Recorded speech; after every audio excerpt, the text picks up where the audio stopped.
Satnam. Welcome to episode 23 of the Heart of the Shaman podcast. Yeah, I'm delving into it really being a time to shine, which is connected to being your most authentic self, sharing your medicine, your innate talents and gifts with the world. Partially this is a message that I share on a continuous basis. It's really part of the root of the work that I do and the way that I support people to really move in that direction of embodying your authentic self. And so sometimes there's some deprogramming of the mind that happens, and then some rewiring, some new patterns, some new thought patterns. And then, oftentimes it makes sense to release certain emotions or emotional patterns, or even dive deeper, maybe a soul retrieval connected to past lives or an earlier time in life, or, there's a lot of possibilities here around what the arc of the journey looks like to really significantly get into a space that feels more confident, more authentic, potentially more joyful, more inspired. But what's exciting about the time right now is it is really supporting this, and it's even kind of pushing us into a new space. So a lot of times in meditation, I will have a visual of a spiral moving upwards that represents the journey that we're taking in life.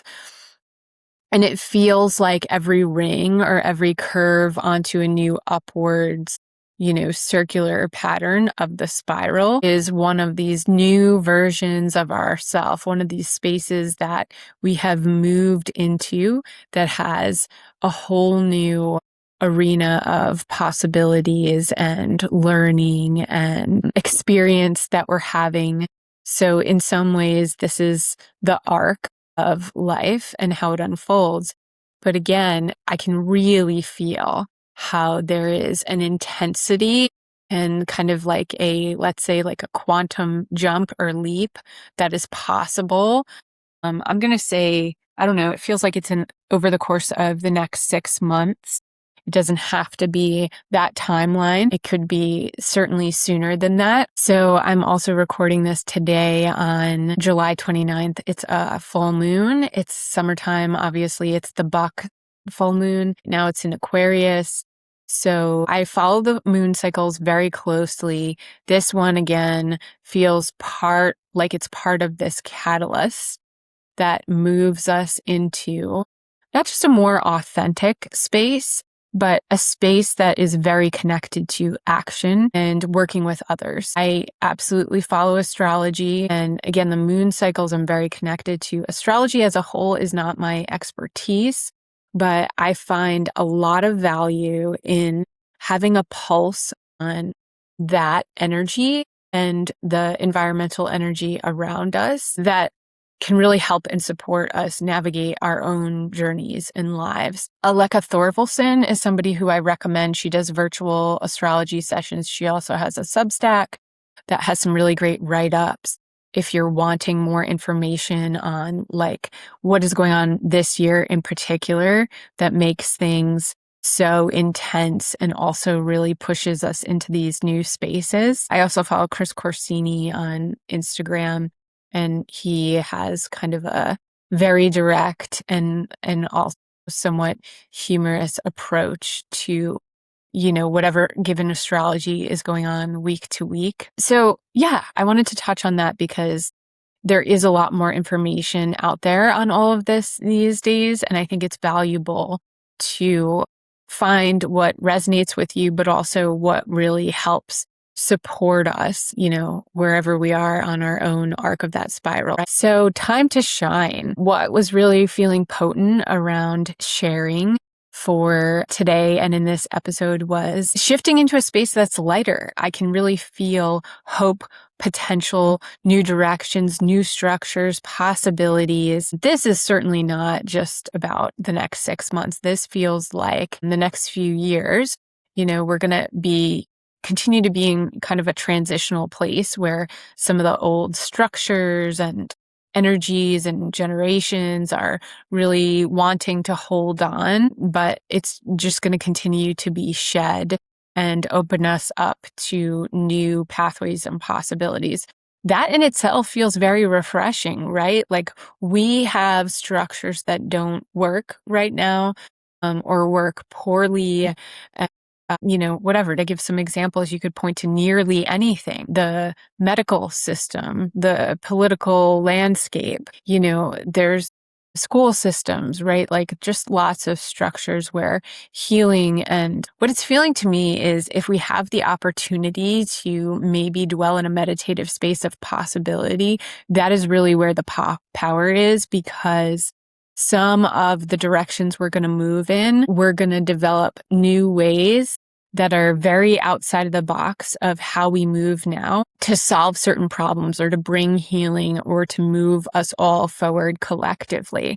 So there is this piece of, you don't know what you don't know, right? Like if it hasn't come into the space right now and actualized, and we don't have the answer or, what that new thing is, certainly there can be something frustrating around that. But what's hopeful is I can feel this elevated energy that is holding us to, bring all of that forward in due time in this next cycle that we're moving into.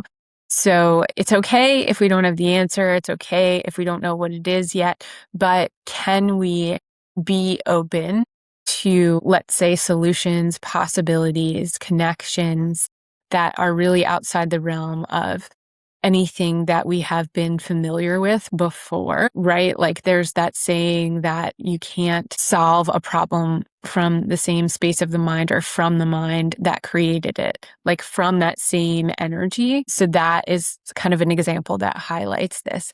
Where all of that is going to come from is uncharted territory, but we can move into it. We can be in the space of it. So we do have some capacity to really get in alignment. And of course, sharing our gifts, our own authenticity. Again, this is something that I'm always wanting to grow in on an individual level and also support others with. And it feels like there is this, it's almost like our spirit is moving in a direction that just overrides old patterns, energy, conditioning, whatever it is. And can we really kind of let go, release, surrender to that, and just allow it to unfold? So this is something that I've likely shared here before, right? But intuitively, often we may just know the next step. We typically don't have a full picture of what's down the pipeline.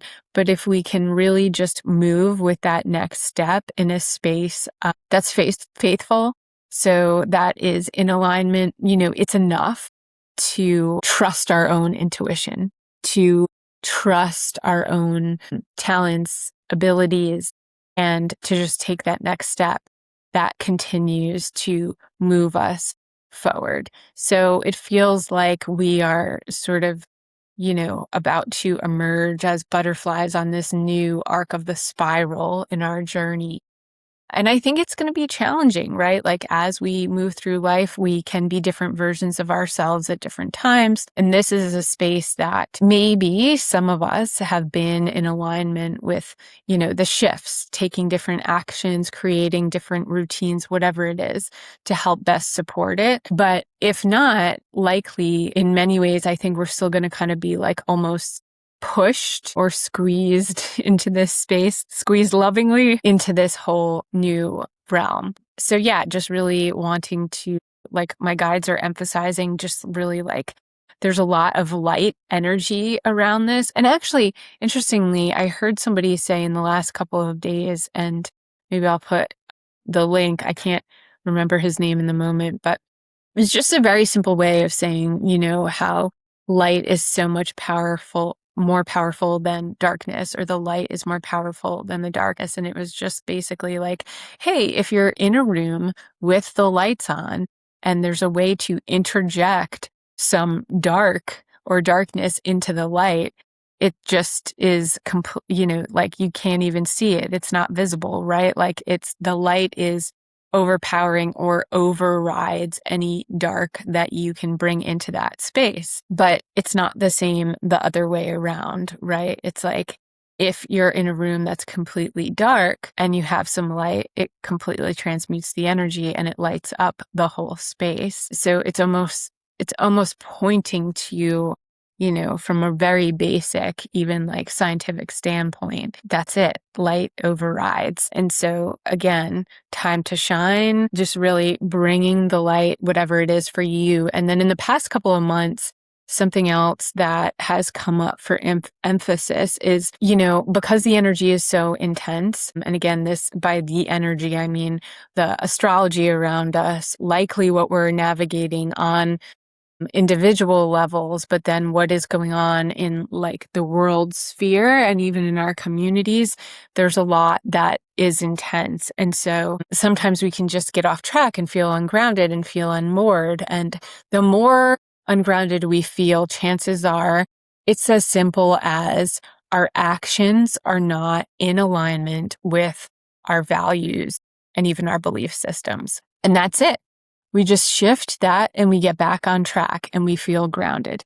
And I know I can say for myself, oftentimes we can have awareness of a bigger vision and lose sight of how our small actions day to day create that. So there's something valid about we're living now. It's right now. This is our time. Can we anchor into the present?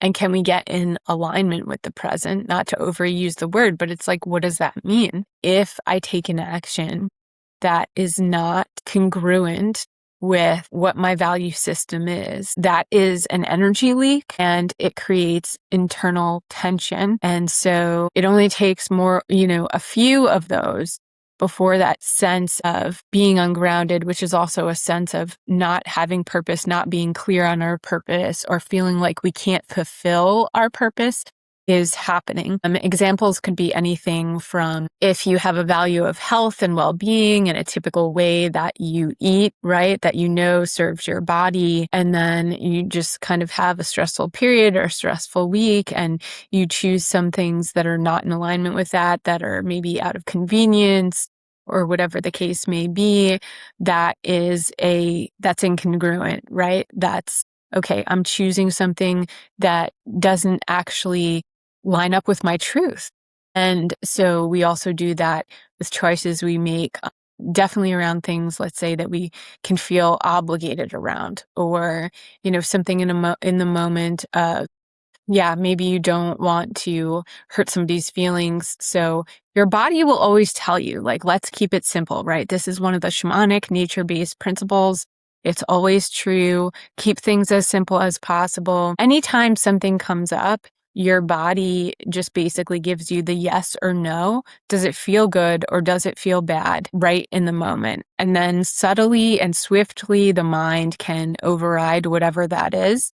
But if we can have the strength and the courage and the capacity to choose the thing that feels appropriate, this is really powerful, because otherwise it's not making our choice wrong, but we're basically choosing something and taking an action that doesn't line up with how we feel, what we believe, what we know to be true. Creates a lot of dissonance in our internal system. And so again, once you have a series of actions like that, you find yourself in a very ungrounded place. But all that is required is to shift and make some choices that line up with your truth. You feel better, you feel more grounded, and you are living your purpose. Your purpose is made up of those values. That vision and those goals are all connected to the values that we hold. So, it's simple. And that can be refreshing. Talking about energy leaks, right? We're just in a time where it is intentional. It is orchestrated on a larger scale to keep people distracted, right? Lots of screens, social media, even just marketing, commercials, the news, and the way that things are portrayed in all of these spheres creates a whole cascade of how we feel about something, what we believe, about something. So another easy way to get in alignment, to get grounded, to be in this position, to really shine your gifts, to be in a lighter space, instead of feeling overwhelmed, to feel hopeful, to feel worthy of, like, I don't know, having a good time. And then also, again, hopeful, like you're making a difference, like you're living your purpose, like you're sharing your gifts with the world. This is really about, okay, what can I cut out that is creating energy leaks and distractions? Sometimes it's dramatic. Sometimes it's relationships, sometimes it could be like a job or, something that is bigger. But other times it's like, yeah, less social media, more time, just simple things, out in nature, taking a walk. What's really important to me? It's good to just refresh your focus on that multiple times throughout your week. Like, okay, what really matters? What's really important? And typically all the things that are really important to us, if we stay connected to that and our actions line up with that, we are making a difference in the world. Like, that will change the world. So it could just seem like, okay, no, that's oversimplifying. But, think about it. What is important to me? Like, relationships with people I love, nature, the list goes on, right? But even just stopping there, it's like, okay, well, love and compassion for those things, my day-to-day actions are going to support and cultivate that love. So if we're talking about nature, it's going to be things that are loving towards the environment, or the best choice possible, that has the least amount of detriment to the environment. And, relationships with people you love, it's the same way, right? So it creates the bigger picture without us really needing to spend too much time and energy on what that bigger picture is all about. We can intuitively move in the direction of the vision, action by action, day by day. And so let's just take a moment, actually. Just go ahead, if you're able to, depending on where you are, where you're at, maybe just gently closing your eyes, allowing the body to settle. Chin comes slightly back, top of the head reaches towards the sky, the shoulders drop. Maybe taking some inhales and exhales where you notice there's a little bit more ease for the breath. There's a little more space in the body. And in your inner vision, just allow something to emerge in your third eye space that represents what you love, what you hold most dear, one of your top values. Don't think about it. Just loosely connect to what I'm saying. See what shows up. It could be a person, an animal, it could be a symbol, color even. Just allow yourself to really connect, have a sensory experience with whatever it is that has come to the forefront. Allow yourself to breathe it in, to inhale the frequency of the thing, to exhale it. And maybe there's a sense as you inhale and exhale with this energy, this image, this love, it's beginning to invigorate, even inspire your whole physical body and your system. There's this refreshing sense of, yeah, this is me. This is what I love. This is what's important. This is what I'm moving towards. However it comes, breathing it, settling into it. And the guides are wanting you to know that in these spaces, getting into a felt experience of the energy, this is nourishing to our spirit, and it allows the energy to unfold in a good way. It's a simple statement. What that means is when we really touch this energy and we have a felt experience, these things in our lives, that brings us into alignment.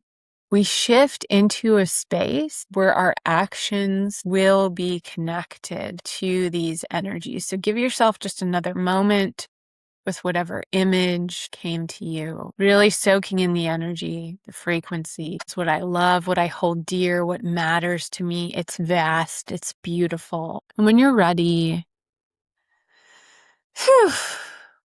blinking the eyes open, and just coming back into your body, bringing some movement into the body, just allowing yourself to become more alert over the next couple of moments. If you need to do something grounding in the moment, having a sip of water. So another angle of what has come through to share is really about, I'm going to say, luck, good fortune, gratitude. We always have this sense of, oh, I should be grateful for this or that, or I am grateful for this or that. But sometimes it just kind of stays in the space of the mind. This is a really powerful energy. The actual frequency of gratitude, I'm going to say it can move mountains. It's just so powerful. It brings us into resonance with how we're experiencing life and what life has to offer us. So it's one thing to say, oh, I'm grateful for my body. It's another thing to just take a few moments to feel the breath, to feel the body, to just really have this awareness of the magic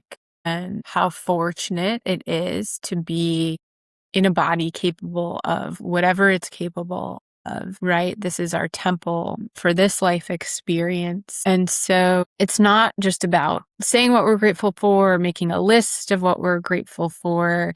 It could just be taking a couple of moments each day to shift our focus to one or two things where that is really true, but then to have a felt experience around it.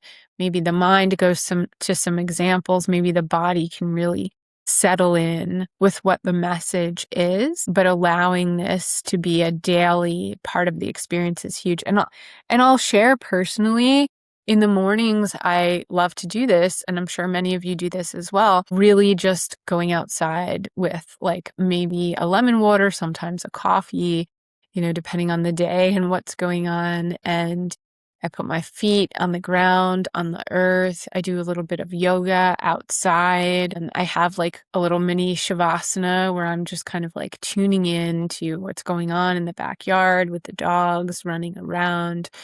And the feeling of gratitude that is there is pretty all-encompassing.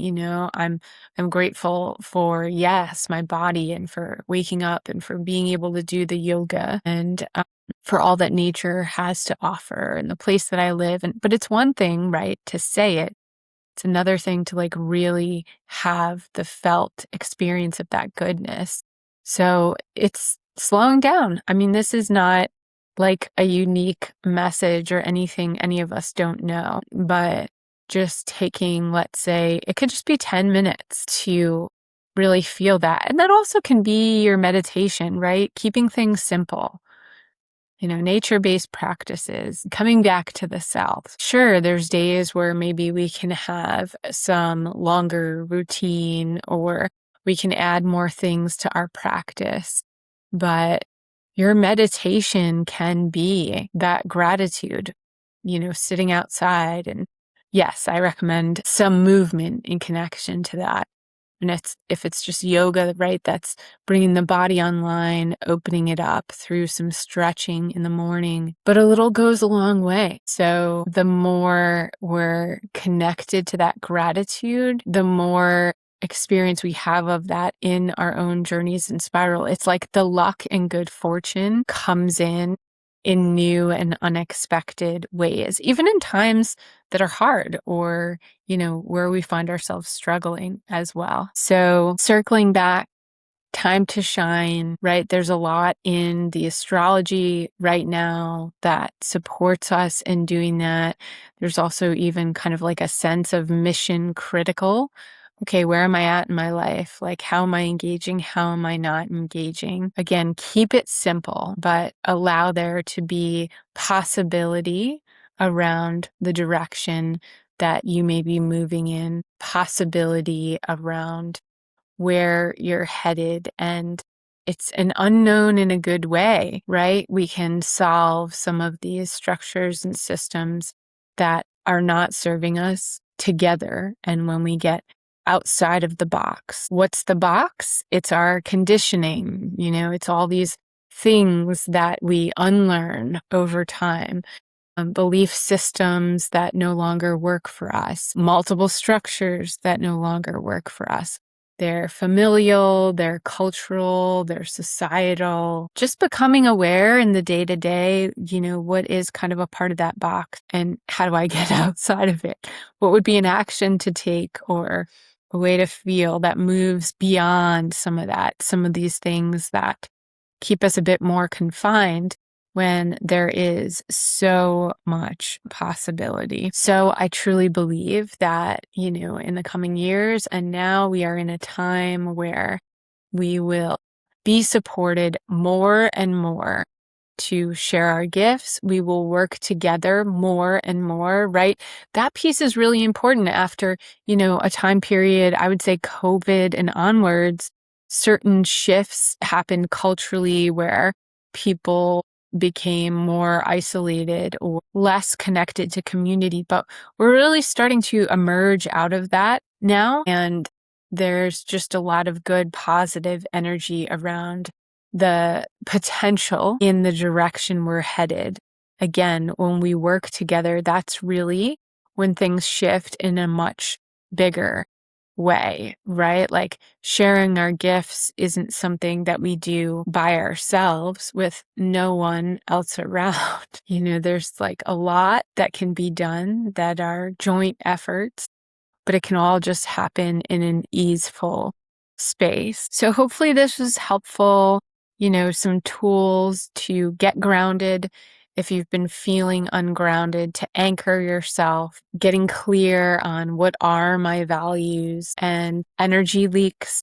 What are the energy leaks? What can I do to shift some of that? And again, the keeping it simple. So, contemplate your passions, what inspires you. If you're not even sure, start simple, anything you like, music, songs, anything that you have access to, and just allow it to be a free flow, a brainstorm, see where it takes you. This is about embodying our own truths, becoming more of who we are. It's not about getting better, or there's always something we have to heal, or pushing ourselves in a perfectionist way.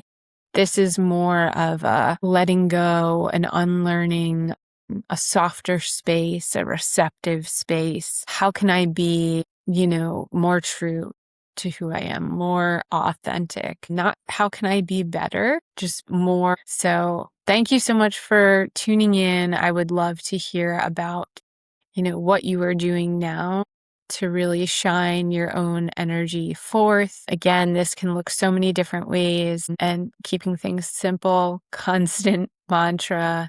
Enjoy the rest of your summer. Enjoy the longer days, the time outside. Allow yourself just as much time to unplug, to be sort of unburdened by whatever normally is taking up your day-to-day or mind, and enjoy. And I look forward to connecting again soon. Satnam.